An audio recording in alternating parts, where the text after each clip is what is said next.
The source of creative thinking, how to be inspired, how to open up to inspiration, to find your inner knowledge, the collective knowledge, and then how to come back down, how to communicate it to others. My name is Dr. Gil Dekel. I specialize in processes of inspiration and creativity in art and design. Today, I will share with you the process by which artists and other creative people opening up to inspiration, finding their muse, and then how do they come back? How do they visualize it, vocalize it? How do they make sense of it and communicate it to others? In the second part of the presentation, I will show you the streaming knowledge method, which will help you in that stage, the stage of communicating your ideas. Here are my contact details. Outside the university, I'm also Reiki master and teacher and co-author of the Energy book, which is available on Amazon. If you can please have A4 sheets of paper with you and some pens, color pens, for quick activities that we will do later on. So today I will show you what artists and creative people are doing in order to get there, in order to get into this zone of creativity. What are the conditions that they follow to open up? When they do open up, when they are in that creative moment, in that moment of inspiration, what happens there? What do they feel? What do they learn? And very importantly, how do they come back? What do they do to communicate their experience? How do they translate it into words, images, artworks, articles?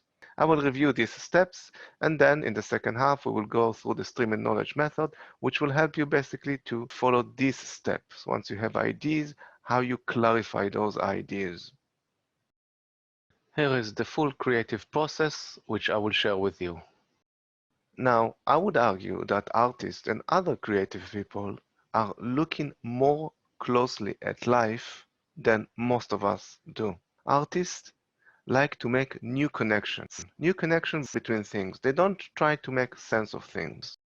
If an artist went to the supermarket and bought a watermelon, then the artist walked out of the supermarket, they happen to see a rack with bicycles outside. They say, oh, that's interesting. How about a watermelon bicycle? Artists simply open up to the experience of making new connections. Now, why do they do that? They do that because they have an urge to create. An urge to create. In Eastern philosophy, we call it the crown chakra. We talk about the 7 chakras along the human body, the 7 main chakras. And the top one is known as the crown chakra. This is your connection to the creative power of life. In Jewish Kabbalah, Jewish philosophy, we talk again about Keter, which is also the crown. In the Kabbalah, we talk about the 10 spheres. The top one, the crown, is the one that connects you to the pure creative will, the pure creative desire of life. So how do artists make connection with the Keter? What do they do with their urge to create? How do they open up to inspiration? Let's observe the work of this artist. This is William Wordsworth, very important English romantic poet who wrote in 1805 how he opens up to inspiration very simply. Let's read from his poem. I would stand beneath some rock, listening to the sound of the ancient earth, of the distant winds. Thence did I drink the visionary power. So, at first glance at this poem, you would say, well, the artist opens up to the visionary power, open up to inspiration, simply by being in nature and being inspired by nature. Listening to the sun, the ancient earth, the distant wind. So nature inspires the artist to open up to inspiration, very simple. But I had a second look at this poem. And what I've done is to superimpose these labels on the poem. These labels here come from educational outcomes, from learning outcomes. I have adapted them and superimposed them on the poem. So we see that the action which is achieved is I drink the visionary power. Okay, that means opening up to inspiration. Now I want to know what are the conditions. How does this happen? First, let's look at nature, the sounds, the ancient earth and the distant wind. I would argue that this is what the artist is focusing on, but it is not the conditions by which the artist opens up to inspiration. This is not the condition. What are the conditions? Here, very simple. I would stand, listening. Now, let me explain. What does standing mean here? Standing basically means stopping. It is purely an act of stopping. You know, the hectic life around us, there are constantly things running around us. The artist is making a decision, a critical decision to stop, not to be absorbed with the noise of life around us. For a few minutes, the artist is making a decision to stop. He is stepping back from the noise. And then what does he do? He is listening. Now, usually, we don't really listen to each other. Usually, when someone speaks, we already think what we will reply to them even before that person finished talking. So we don't really listen, properly listen. What the artist is doing here is becoming attentive listener. He is shifting his focus from his own mind, from his own thoughts and the noise that it is around him, shifting his focus, and now he's not focusing on the thought in his head, but rather is attentive listener to the sounds of nature. So yes, he is focusing on nature, but nature is not the source of his creative outpour. The source is standing, stopping, making a decision to become an attentive listener. With this attentive listening, there is no mind, so to speak, a no mind experience. He's clearing his mind completely. He's not listening to his own thoughts. He's listening purely to nature. In this experience, in this method, it's a method of having no mind and being purely attentive. Silence enters the mind. Silence has a lot of potential for creativity. Now, this great artist, poet René Rilke, is telling us that within the silence, within the moment of inspiration, you need to forget your own name. You need to leave your name behind. As a child that abandons a broken toy. Have you ever seen a child playing with a toy, and if it breaks and it doesn't play, the child just abandons it and goes to the next toy? Well, René Rilke is telling us you have to do the same. In order to open up to inspiration, you have to forget your first name. Of course, it does not mean it literally. He means forgetting your small ego, so to speak, your small identification with what the culture told you about yourself. So here you see, my family name is Dekel. My first name is Gil. I left it blank. I didn't write it because Rilke is telling us, forget your first name. So colleagues, I would like to do this first exercise with you. Literally spend 20 seconds, half a minute, no more. If you please want to take A4 sheet of paper, draw 2 lines. Above the second line, write your family name. Above the first line, do not write anything. Do not write your first name. Just leave it blank. And for 20 seconds, if you just can please stare on this space on your paper and just ask yourself, who am I? Where am I? And just look at the empty space. So what you can do now, you can pause this video, do this exercise, and then click play again and come back. So welcome back from this René Rilke exercise. I wonder, what did you feel? Many times colleagues talk about a sense of losing yourself. Yes, there is a sense of losing yourself, but with it, that lost, we also find ourselves. It's a funny concept. It's to find yourself while you're losing yourself. It is living within this space of absence. Who am I? You know, there's this absence. But with this absence, there is a lot of space of creativity.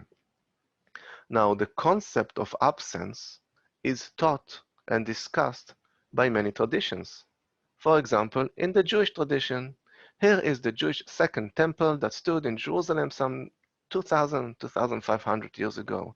You would walk up this staircase, you would go inside, there was another building behind, and within that building there was this massive hall, big space.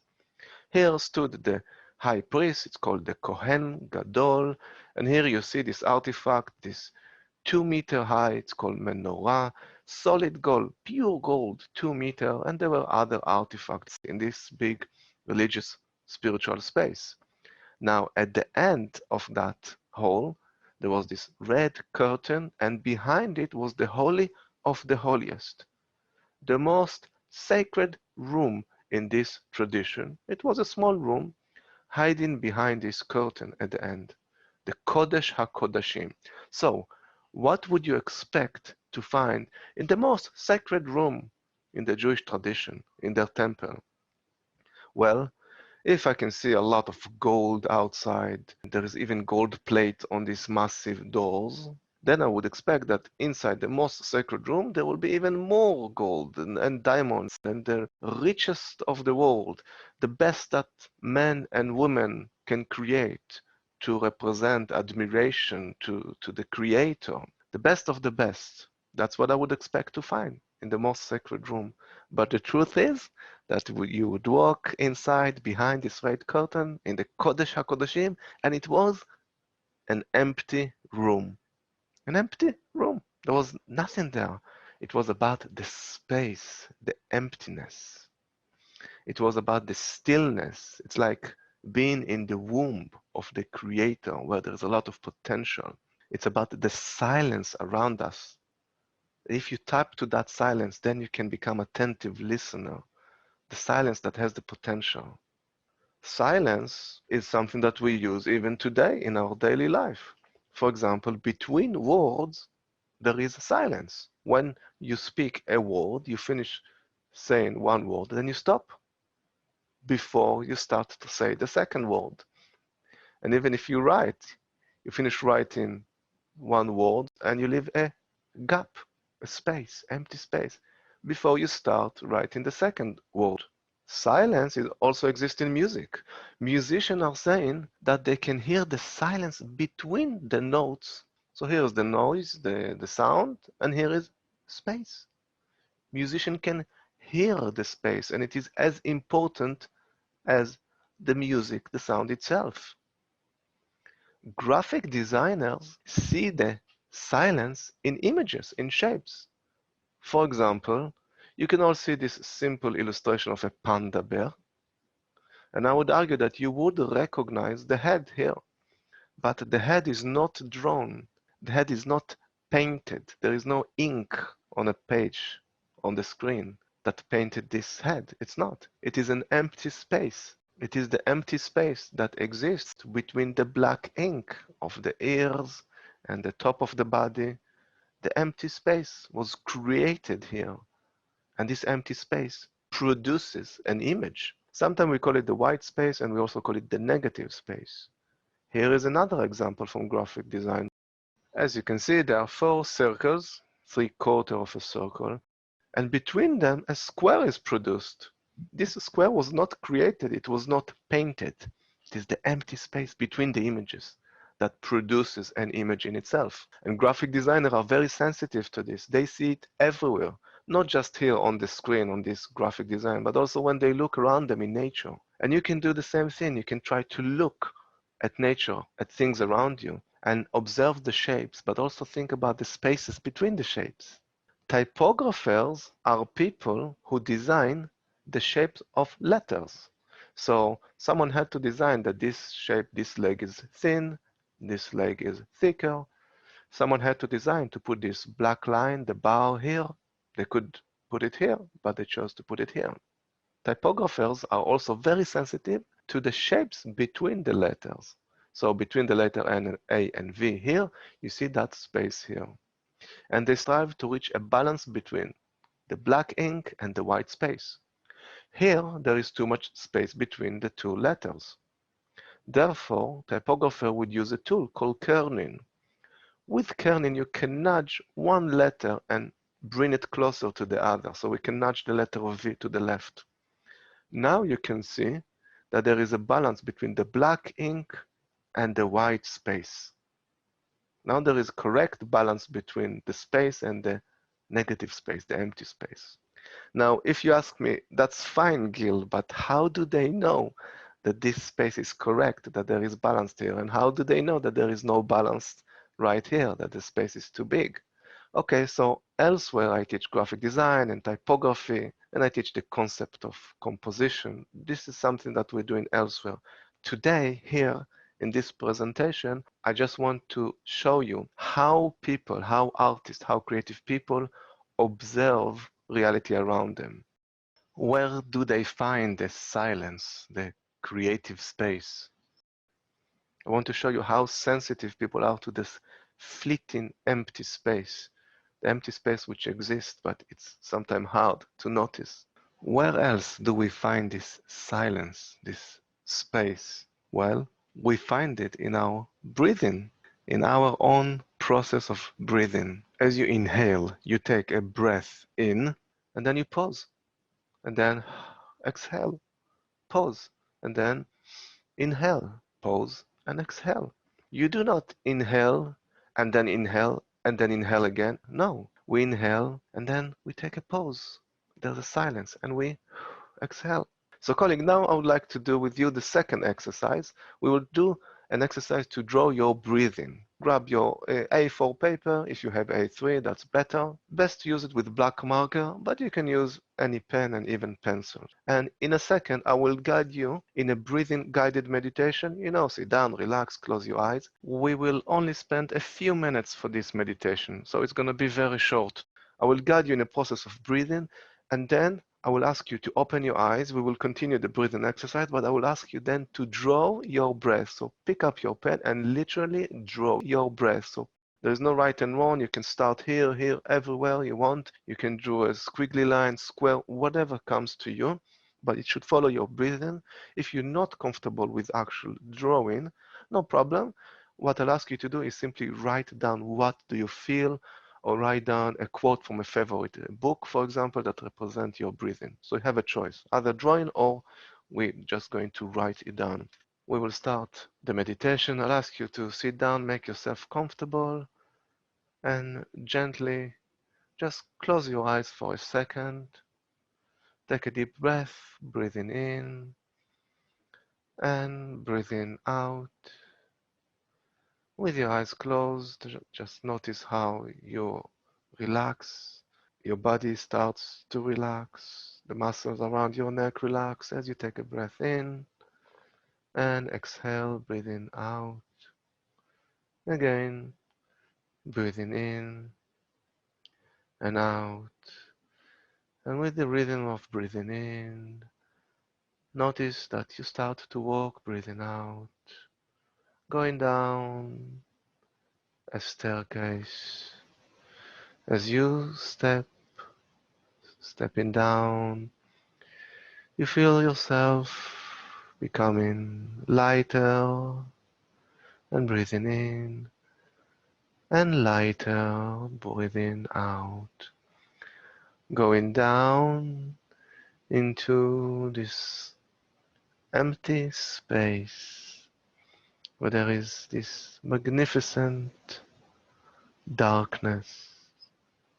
But right there in that dark space, you notice that there are balloons, like birthday party balloons. Just hold one of these balloons and gently, with the rhythm of your breathing, you start to float, hovering gently in the air. You are safe in this sacred space. Your breathing is taking you up, or just expanding your awareness. You start to feel your heartbeat all around you as you hover up in the air and you reach this space of consciousness, space of knowing, of love. This is your own sacred space.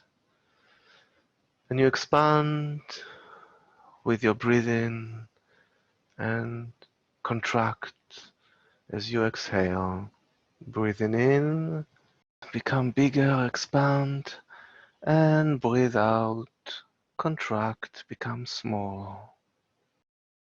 I will now ask you to open your eyes and pick up the marker and gently just create a dot on the page and start to draw, breathing in, drawing a line, breathing out, drawing a line, in and out.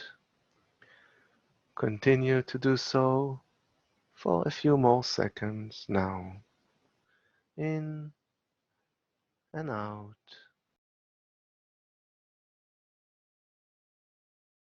Okay, colleagues, so let's come out of this artistic meditation.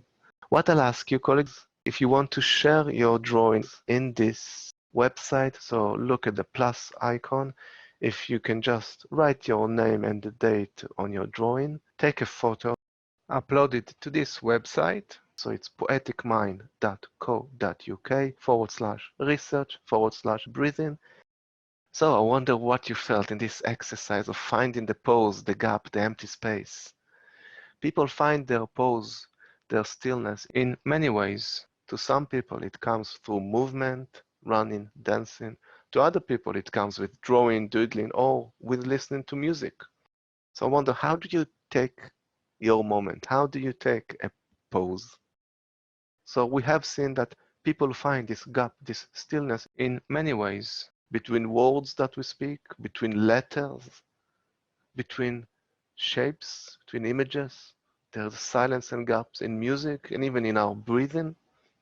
Now I would like to tell you that there's also a moment of pause between consciousness, between your thoughts.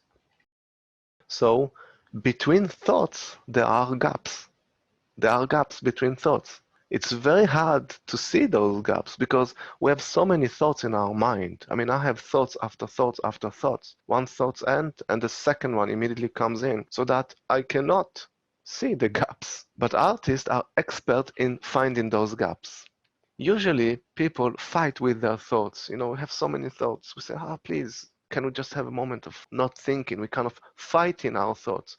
What artists are doing, they do not fight their thoughts.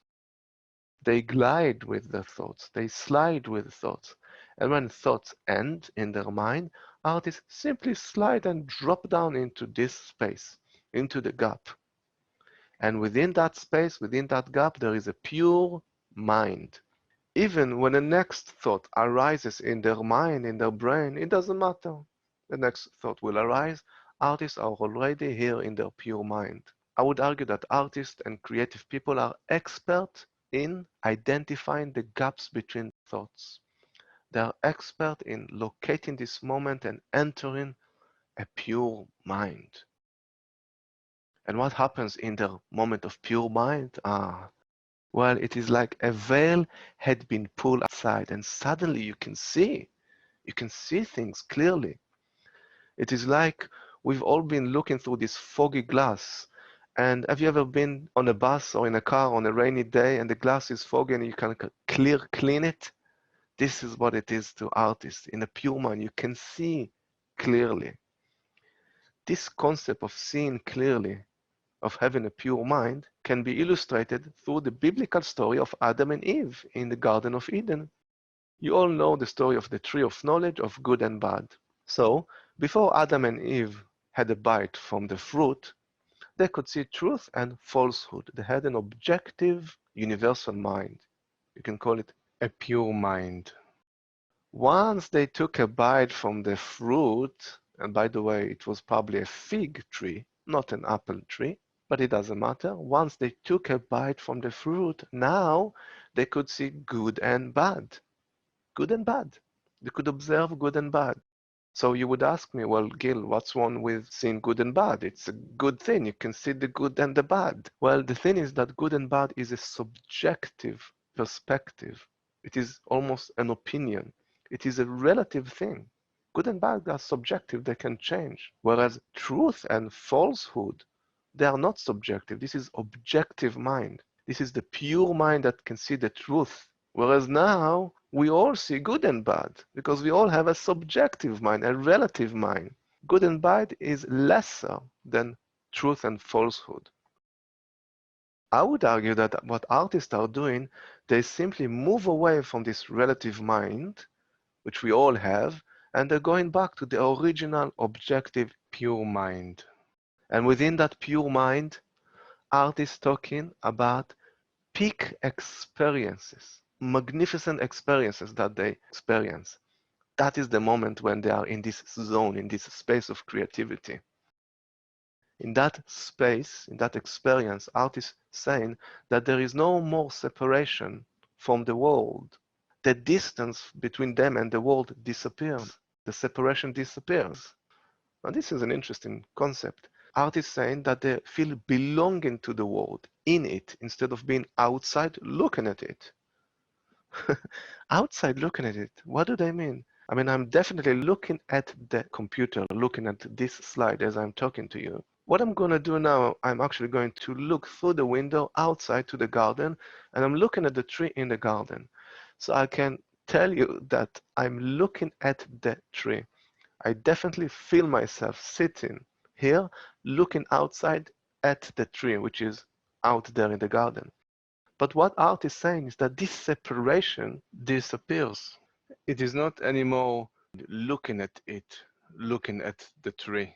Art is saying is that they feel themselves as if they can sense the consciousness of the tree. Things shed the outer shell, so to speak, and reveal themselves. There's no more separation. And the important thing is that artists feel a sense of joy and beauty. I will show you in a second why is this important and how you can use this. You will hear a lot this word beauty. Art is talking about the beauty of the world. It is a beauty when there is no separation anymore and suddenly you can expand your consciousness. It brings beauty with it. Art is talking about sensing a moment of now, so to speak. So are you aware of the Zen clock? It's a concept in Zen teaching, a clock that has no hands to show you the hour and no hands to show you the minute. There's only a dot. You're inside the dot and all time is everywhere. I think that artists fall into a gap in time. There is no time. And when there is no time in this experience, artists talk about infinity in the palm of your hand and eternity in an hour, as the English romantic poet William Blake suggested. In those experiences, you feel infinity, you expand. Everything is there in the palm of your hand. There is eternity. Eternity has nothing to do with time. Eternity is not many time, time and more time and more time. Eternity is no time, a concept of no time. Now it's getting more interesting because in those experiences, artists report that it does not feel alienated. It does not feel remote. Rather, those experiences feel very familiar to the artist. Artists feel that it is familiar to them. It is expanded experience, but it feels familiar. It feels like going back home. You feel comfortable with it. It feels as if you came from that experience, from that space, from that notion. Some people say, that's it. Finally, I found myself. I know where I'm coming from. The best word I found to describe it is the word home. I don't mean the home where you sit now, the home where you go after you finished work at 5 p.m. I'm going home. I mean a home which is where you're coming from, even before you were born.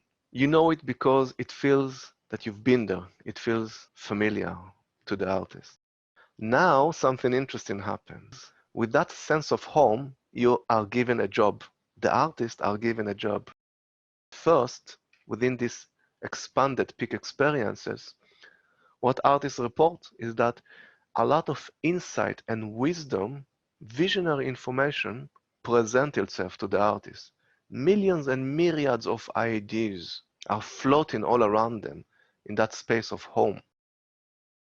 The important philosopher Jean-Jacques Rousseau, who wrote The Social Contract, said that his book was inspired from an experience where thousands light, a crowd of splendid ideas was presented to him in this moment of opening up. Real ideas were presented. Look at all these gold orbs. Each one represents an idea that is rushing in that peak experience, in that moment of being within inspiration. insights and wisdom, visionary information. At that point, the artist is just breathing it all in, soaking it all up, breathing in this visionary information. This is an experience when the artist employs what is called in Kabbalah, chokhmah, wisdom. This is the right side of the brain. The intuitive ideas are coming up, illuminating. In Hebrew, they say these are ideas from the Ayin. Ayin is the vacuum space of creation. The artist is absorbing this overwhelming experience of ideas. The next step for the artist is to start self-reflect on their personal experiences, on what interests them, and they filter out this overwhelming information, choosing only those ideas, those concept experiences that are relevant to them, which makes general sense to them. They're filtering out all the other ideas, the information, they will keep it for later. This is the process where the artist starts to employ intellect. In Kabbalah, it's called Binah. Binah. That is the left side of the brain. This is the process where the artist starts to analyze, to form ideas into shapes. This is the discursive mind, starting to make general sense, general shapes in their head. The next step is to start to add more logic. Logic in our brain operates through categories of time and space. As the great philosopher Immanuel Kant explained, the brain can think only through the categories of time and the category of space. So everything and anything that you can think of must fall into the concept of time and concept of space. You cannot think beyond time and space. You can feel beyond time and space, but you cannot think beyond time and space. Any thought has to reside within the concept of time and space. These are like two boxes inside our brain. So the artist takes all the ideas that he reflected on, take all the ideas that she chose and wanted to bring to us, and she said, okay, these ideas and this, I'll put them in the box of time in my mind. This idea and this, they fit more to the concept of space. Now, within the box of space and time in our brain, there are even small boxes. That is where we start to add details to the big concept, to that peak experience, to those orbs of light. Here they are like shelves, like boxes. Each one represents a more detailed idea. So the artist takes their visionary information within time and he said, okay, I'm going to put one here, and one there, and I'm going to put this here in space and there. They are creating more detailed concepts. The next step is to choose words to describe it and write it as a poem or as an article, or to choose images to describe it and produce visual art. In truth, it's a combination of both images and words. How artists doing it? How artists are choosing the words to describe this visionary concept in their head? Well, it is like choosing chocolate from a chocolate box. So here's a chocolate box presented to me, and today I fancy this chocolate, this one, and that one. Artists have already a vocabulary of words, and they simply choose in the vocabulary the words that they want to represent the experience. So they're going to choose this word, I'm going to take it out, put it here, and this chocolate, this word, I'm going to put it here, and this one I fancy, I'll put it here, and I will create a sentence, a poem. By the way, academic researchers doing the same thing when you're constructing articles. It's the same thing. It's open up to inspiration, then choosing words. And of course, a lot of reading and referencing. And if you're a visual artist, you choose the colors that fit with your experience, with the ideas in your head. I'm going to choose this color and that one, and I'm going to put them one after the other. Or choosing the images that represents their thoughts. You consider that it is like going to a stable with horses. If you fancy a ride, you go to a stable, and you are presented with a few horses. This horse is very fast. This horse is not fast, but is very wild. And this horse is not the fastest, but it's very regal, it's very stable. So, which experience would you like today. If you like a fast ride, you will take this horse. If you like a wild one, you will choose this horse. Artists, creative people, are simply picking the experience, the words, the images that they already have, the vocabulary that they already have to describe and to create the artwork that represents those inspiration that they had. It is their job to do so. In a second, I will show you the streaming knowledge method, which focus on that point, on the point of having ideas. How do we clarify them? How do we make sense of our ideas? So, artists, creative people have urge to create. They look closely at life. They are expert at looking closely and becoming attentive listener, truly listening to life. And with that, they clear their mind. They have no mind experience. Within that, there is a silence that enters them. With silence, visionary experience, visions come up. Those visions come with a sense of home. You know where you come from. You know that this is it. Now you are given a job. You're given a job. You are presented with visionary ideas, with information rushing, experiences rushing in your head, in your body. Your job now is to communicate it. So now artists are using their logic. With logic, they decode the experience. They actually minimize it. In Kabbalah teaching, it is called tzimtzum, narrowing, tzimtzum, narrowing the big experiences using logic, narrowing it down. And this is the beauty of the human brain, the capacity to narrow and document those high experiences. And the artist is employing words, their own vocabulary, the images, their own experiences to create artworks, poetry, articles, visual designs, visual images, or experiential art. It is like being in heaven for a moment and then remembering to document it. That's what artists are doing. It all starts with an urge to create. This concludes our first part of this presentation workshop. Now we're going to look at the streaming knowledge method, learning to listen to ourselves. This method will help you to organize ideas, again, those intuitive ideas, these general ideas that we have in our mind. It will help you to organize them. I will show you how to define keywords from these ideas. These keywords will actually can help you to do a search in the library, to do a research. You will design keywords that are relevant to your ideas, and then I'll show you how to structure articles from these ideas, from these keywords, articles, or even designs. The main point when you develop articles or graphic designs or art or 3D products, the initial point is to organize your intuitive ideas and define them. And that's what I'm looking at. That's what I will show you. So we all have a priori knowledge. We all have some ideas, but there is so much noise outside, noise pollution, which distracts us. So we stop listening to ourselves. We don't look inside. We don't draw ideas from where we are. We don't define them. So let's explore how can we look inside, draw ideas from our own intuitive, authoritative knowledge. Knowledge that is independent of the experience outside. It comes from our intuition, from our interest. It is coming from our own home, your own specific sacred home, your sacred space. What it is your job in this life. How do we tap to it?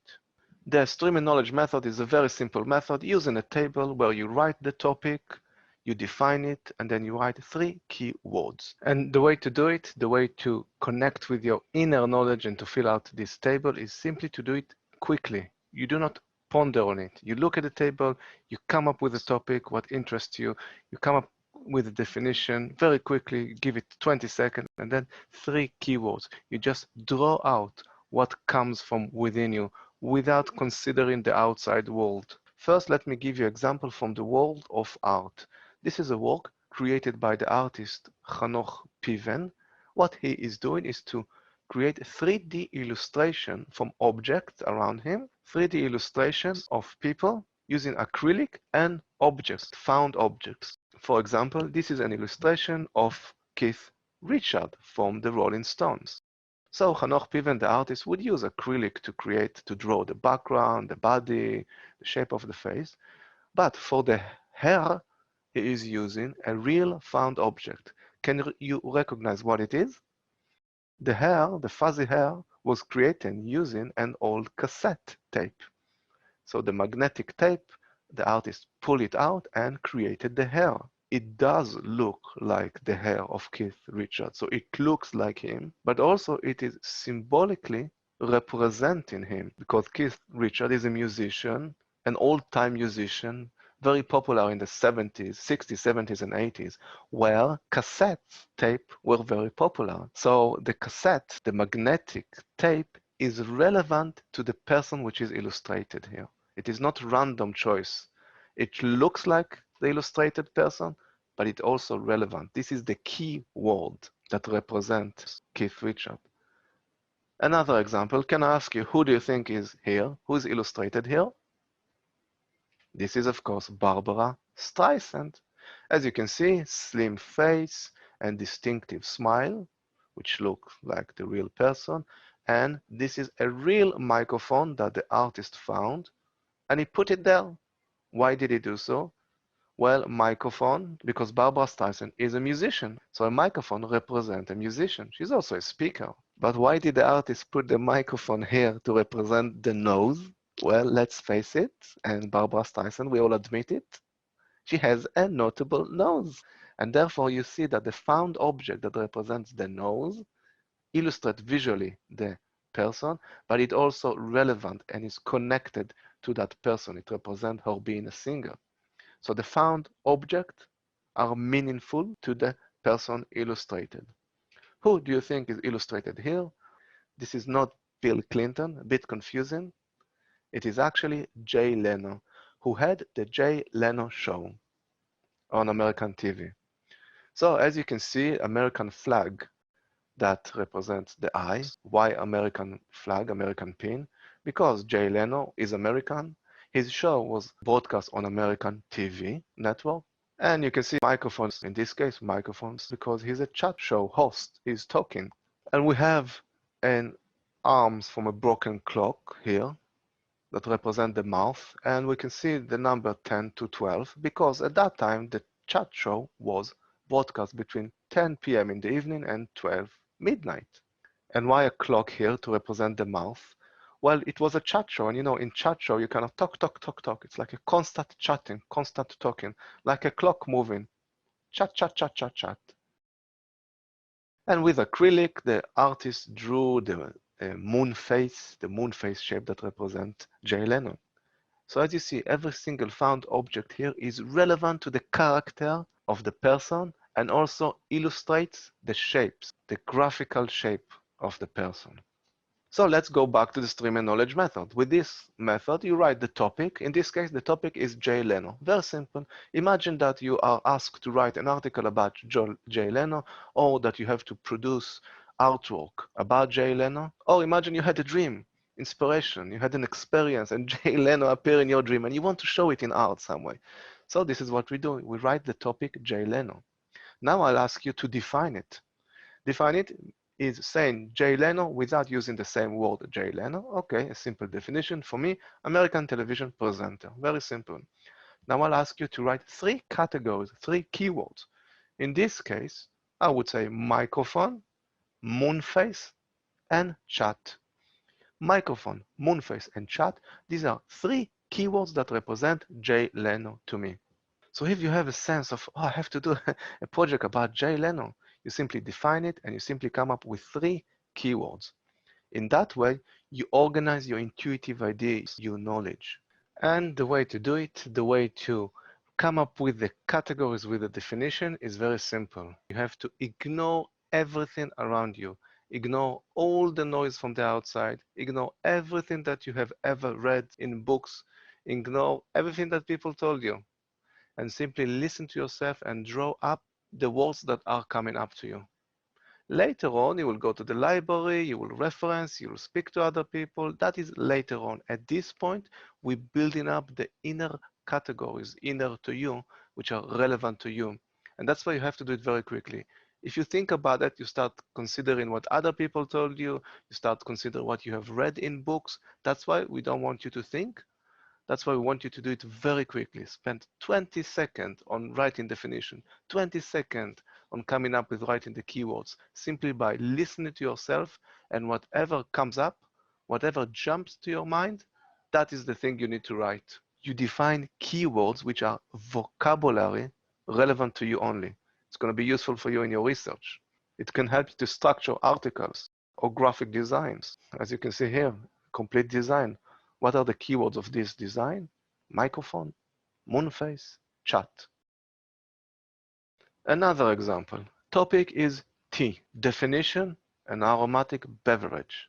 Categories, what does tea made of consist of? Well, I would say leaves, cup, and spoon. Now, the beautiful thing is that someone else, if they have the same topic, for example, tea, they will write something completely different. They would say grandmother, Brighton, and seaside. Why? Because when I tell them tea, it reminds them their grandmother who lived in Brighton, and they used to visit her by the seaside and sip some tea.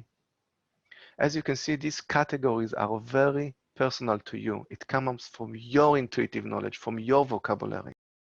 So sometimes when I teach students and we give them a topic to create a design from, they say, well, someone else is going to do the same. I tell them, no, if you follow this method, if you define your keywords, you will see that people will define it differently. And then you can do whatever you want with this. You can write an article. You can turn it into a short film, promotional film. You can produce a 3D product, a new product for a tea company with these keywords, Grandma, Brighton, and Seaside, a new tea that would fit this market.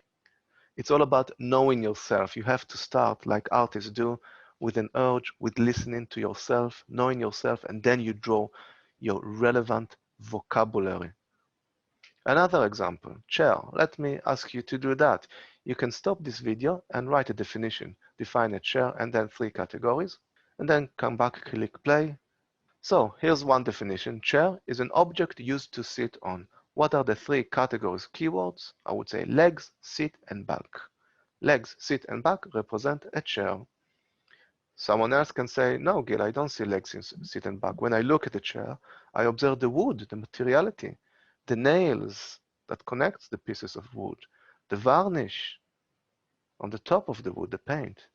Let's look at this example. This is a work created by 8-year-old child, and I want to show you how naturally she used the same method.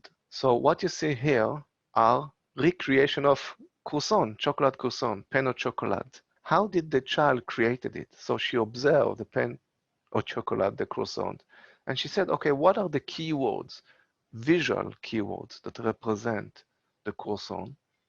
Well, one of them is this flap, as I call it. The dough is being rolled and it's kind of flapping itself over. So she took a tissue paper and she flapped it, rolled it over itself. So that's the first keyword, I would say flap or roll over. The second keyword is, you see the chocolate is always popping out, kind of peeping out. So she took another tissue, she rolled it, made it small, and look, it's kind of popping out of that croissant of the main body.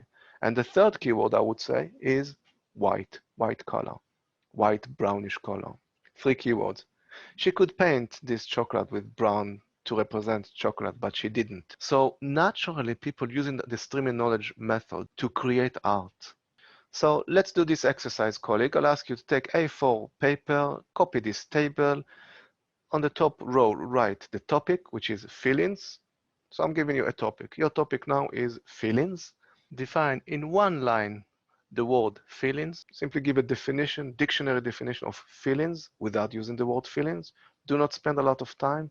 5 seconds for each step. Third step, I'll ask you to write a color that represents your feelings yesterday, color that represents your feeling today, and a color for tomorrow. If you cannot think of color, just write 3 keywords to describe your feeling yesterday, today, and tomorrow. Of course, I mean, what do you anticipate that you will feel tomorrow? What do you think you may feel tomorrow? What do you imagine that you may feel tomorrow? Just write it down. So I'll ask you to pause this video, spend 20 seconds on this, and then come back. Welcome back. I will ask you if you want to take a photo of your work and if you can upload it to the feeling board. It's the yellow board which you can find on this page. You need to scroll down a bit. If you want, please share it with us. Now, today we only looked at the first 3 steps: topic, definition, keywords, category of the stream and knowledge method. The method continues with subcategories, sub-subcategories. Then you write conclusion for each chapter, and then overall conclusion. And this is something you do before you go to the library, before you look for books. This is all about you and your intuitive knowledge. This is a skeleton of my PhD. And then when you write your overall conclusion, now we can say this is hypothesis. It is hypothesis because you haven't read the literature. So now you have to go to the library, and now you have to use the keywords. So search for the keywords sensing, stimulation, and design. Find out all the author who wrote about this, and you're going to put it here under this box. Then you look for feeling, simulation, and design. And if you write in an academic paper or an assignment, this is your first chapter. So you already have the words for your chapter. In my case, simulation, internalization, and application. Chapter 1, Chapter 2, Chapter B. You started to do that before you went to the library. You had an intuitive ideas as a topic. Sometimes we give students the topic. We tell them what is the topic that they need to write about. So we either give you the topic or you have an intuitive idea, some kind of a notion. Then you define it. Then you write keywords. And with these keywords, you can do whatever you want. You can do search in the library. You can write article. You can use it as keyword for design or product or graphics. Okay, colleagues, so this is now our last exercise I'll ask you to do today. It is a streaming knowledge selfie. I'll ask you to create a selfie that represents you. If you can grab some old newspapers or journal where you can tear off the pages and use them. If not, you can even draw by yourself, or you can use found object around you.